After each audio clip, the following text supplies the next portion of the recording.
Você já ficou parado na beira da cama, de joelhos no chão frio e não saiu uma palavra? Você abriu a boca e o silêncio foi a única coisa que veio.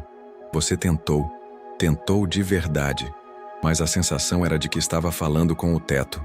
Nenhum calafrio, nenhuma lágrima, nenhuma presença. Só o vento batendo na janela e você ali, seco como osso no deserto. Isso já aconteceu com você? Porque se aconteceu, você está exatamente no lugar certo. E se nunca aconteceu, ou você é um anjo sem corpo ou está mentindo para si mesmo. Orar sem sentir nada é uma das experiências mais brutais da vida espiritual. E a maioria das pessoas faz a mesma coisa quando isso acontece. Para de orar, fecha a Bíblia, apaga a luz, deita e diz para si mesmo que vai tentar amanhã. Amanhã que nunca chega. Amanhã que vira depois. Depois que vira semana que vem. Semana que vem que vira mês que vem. E de repente você olha para o calendário e faz 3 meses que você não tem uma conversa real com Deus, e a culpa nem dói mais tanto quanto doía antes. E isso, exatamente isso, é o sinal mais aterrorizante que existe na vida de um cristão. Mas aqui está o problema que ninguém te conta. A oração não é sobre sentir. Nunca foi. Você foi enganado desde o começo.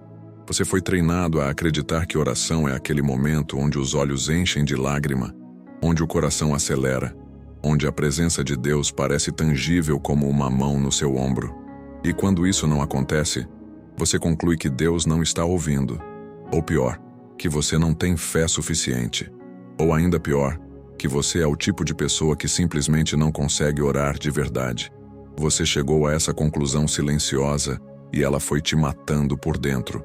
Devagar, sem que você percebesse. Porque quando você para de orar, você não para de uma vez. Você vai espaçando. Uma semana sem oração consistente vira 2. 2 viram 1 mês. E de repente você está há 60 dias sem ter uma conversa real com Deus, indo ao culto no domingo, cantando música de louvor com a boca, e por dentro vazio como uma casca de ovo depois do café da manhã.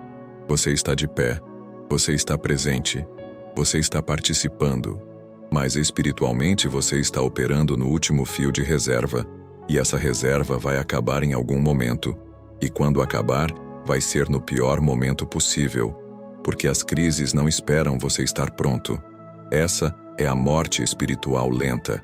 Não é dramática. Não aparece de repente. Não tem um momento específico onde você olha para o espelho e fala: perdi minha vida de oração. Ela vai embora em silêncio. Ela se dissolve na rotina. E o pior sinal não é você sentir vazio quando ora. O pior sinal é quando você para de sentir culpa por não orar. Quando a ausência vira normalidade. Quando você consegue viver dias inteiros sem nem pensar nisso. Quando você passa por uma decisão difícil, sem sequer instintivamente recorrer à oração, porque esse instinto foi atrofiando com o tempo. Quando a presença de Deus deixa de ser referência e vira memória distante de uma época onde as coisas pareciam mais vivas. Aí não é mais seca espiritual. Aí é morte espiritual. E você precisa ouvir isso hoje porque talvez ninguém mais tenha coragem de te dizer. Talvez todo mundo ao seu redor esteja na mesma situação e vocês estejam se confortando mutuamente na mediocridade espiritual, chamando isso de realismo cristão, chamando isso de maturidade, quando na verdade é só abandono coletivo disfarçado de bom senso. Pensa bem no que acontece com o seu corpo quando você para de se alimentar. No primeiro dia você sente fome. No segundo, a fome fica mais intensa. No terceiro, o corpo começa a entrar em modo de sobrevivência. Na primeira semana você começa a perder energia, clareza, força. No 15º dia, você mal consegue se mover. No 30º dia, os órgãos começam a falhar. A espiritualidade funciona da mesma forma. A oração é o alimento. Quando você para de orar, você não entra em modo de fé automática. Você começa a morrer. Devagar, mas com certeza. Cada decisão fica um pouco mais nublada. Cada tentação fica um pouco mais difícil de resistir. Cada momento de crise fica um pouco mais avassalador porque você não tem reserva espiritual nenhuma. Você está vivendo no limite do zero, respirando apenas o mínimo e chamando isso de vida cristã. E o mais assustador é que o corpo espiritual, diferente do corpo físico, não envia sinais claros de fome. Ele vai ficando anestesiado.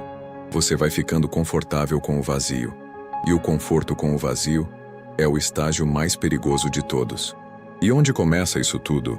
Na mentira de que oração precisa de vontade, que você precisa sentir antes de orar, que o estado emocional precisa estar certo para que a oração seja válida. Isso é uma das maiores mentiras que já entraram na cabeça do cristão moderno. E ela veio embrulhada em papel bonito. Veio com música suave e luzes baixas, e pregações sobre experiências com Deus. E você foi embebendo tudo aquilo e construindo uma teologia emocional onde Deus só aparece quando você sente, onde a oração só funciona quando você chora, onde o espírito só se move quando o coração está aquecido. E essa teologia vai te destruir. Já está destruindo, porque a vida não é uma sequência de momentos emocionalmente favoráveis. A vida tem segunda-feira de manhã com 3 problemas para resolver antes das 8. A vida tem 18 dias seguidos de esgotamento.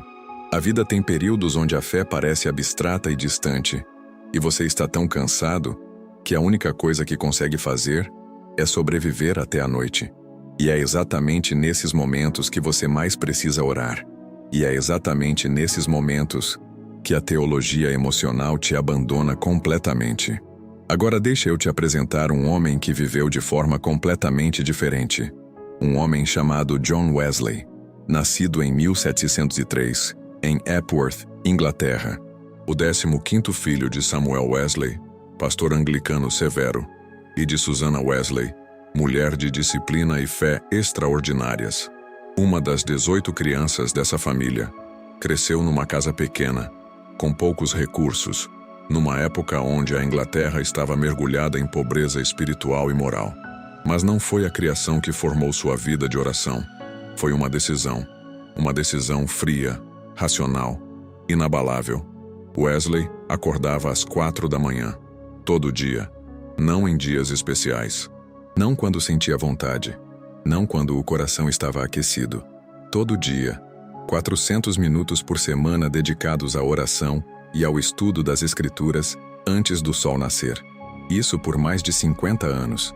50 anos de levantar às 4 da manhã. Você está ouvindo isso? 50 anos. Não um mês de resolução de ano novo. Não um trimestre de comprometimento emocional. 50 anos de disciplina que não dependia de como ele estava se sentindo naquela manhã específica, naquele dia específico, naquela estação específica da vida. Wesley deixou registrado em seus diários entradas onde descrevia dias que orava sem sentir absolutamente nada. Dias onde o céu parecia fechado como tampa de caixão. Dias onde a oração parecia um monólogo sem resposta. Palavras caindo no vazio. Presença ausente. E o que ele fazia nesses dias? Ele orava do mesmo jeito, com a mesma duração, com o mesmo horário, com a mesma intensidade, sem reduzir, sem negociar, sem se dar desconto emocional, porque Wesley havia entendido algo que você precisa entender hoje. A oração não é um termômetro dos seus sentimentos. A oração é o esqueleto da sua vida espiritual. E o esqueleto não sente. Ele não tem nervo. Ele não tem emoção. Mas é ele que te mantém de pé quando tudo mais desmorona. É ele que sustenta o peso quando a carne está fraca.